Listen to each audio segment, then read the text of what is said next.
heed my warning. It'll save you a headache, it'll save you time, and it'll save you money as well. What's going on, guys? Welcome back to another episode of Lou Bar's Garage. I am Luis, and today we are going to be working on fixing an unexpected issue that happened while I was trying to install lowering springs on my Honda Civic. Let me show you what I'm talking about. All right, guys, so here we are. We were working on the passenger side. All of a sudden, I ended up ripping the CV boot. Most of the grease inside of this CV boot is on this rag and was on my hands. It was just a complete mess. I tried to patch it with flex tape, but the thing was that any time that I did try to do that, it would basically bubble over and some excess grease would get onto the flex tape, and basically it would just be null and void. It actually set me back 2 weeks because, first of all, I had to go to Honda and get this part. So this is the part number that I ended up getting for this boot. If this does happen to you guys, make sure that you are getting the right side, because the guy told me that there are different sizes for each side. Whether you're on the driver's side, it's a different size, or if you're on the passenger side, it's a different size and a different part number. So make sure you are getting the correct size. In the process of trying to lower my car, which will still continue to do so, and that video would come out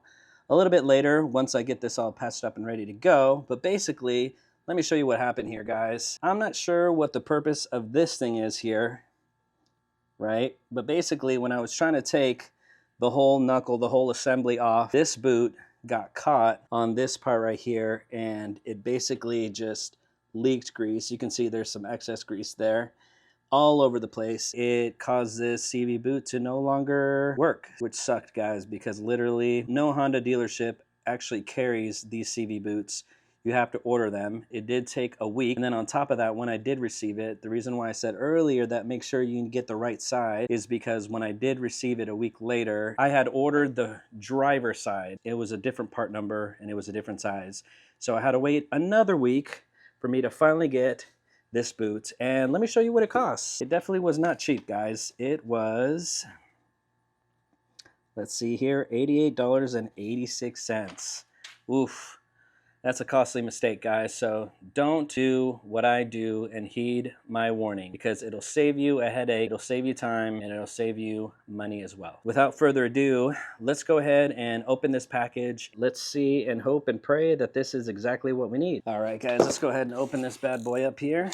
And the nice thing about this kit is that it not only does it come with the boot, but it also comes with grease, some clamps as well for you to restore the whole thing. So let's see what we get here.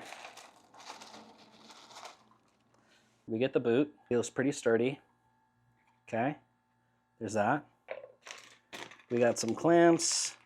We got a new castle nut, and looks like we got some clips there. Looks like we have the grease here that we need. I went ahead and took off the spline there from the CV joint. I am not gonna lie, that was a pain in the butt. I basically had to smack this out with a hammer, and it took a while, but I finally got it out. Now what we're gonna do is we're just gonna clean that up, and then we're gonna remove the old boot and install the new boot.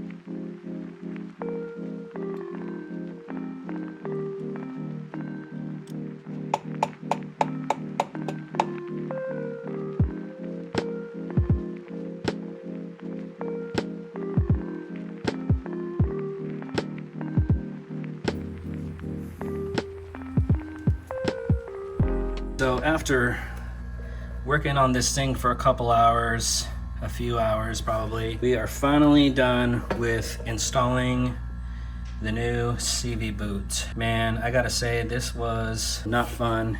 It was a pain in the butt, super tough, especially getting this spline off. Working with these kind of clamps, man, they're tough. you have to get a special tool that looks like this. I can put the link in the description for you for Amazon if you are also having or did have this issue. We are finally done and we are ready to reassemble this side of the car. Like I said earlier, guys, we were working on installing these Eibach lowering springs, which, like I said, will be continuing to make this video for you guys who are looking to lower your car as well. Hopefully this was informative for you. Hopefully this helped. Some people say it's a good idea to just take the whole axle out, but honestly, if you don't have a vice grip, I wouldn't recommend, just because it's just gonna be kind of flopping all over the place and you need some stability, especially when you're knocking out the spline here and also putting it back in. If you haven't liked and subscribed, guys, please do so. It helps the channel a ton to put this information out there for people who also need this. And to be honest,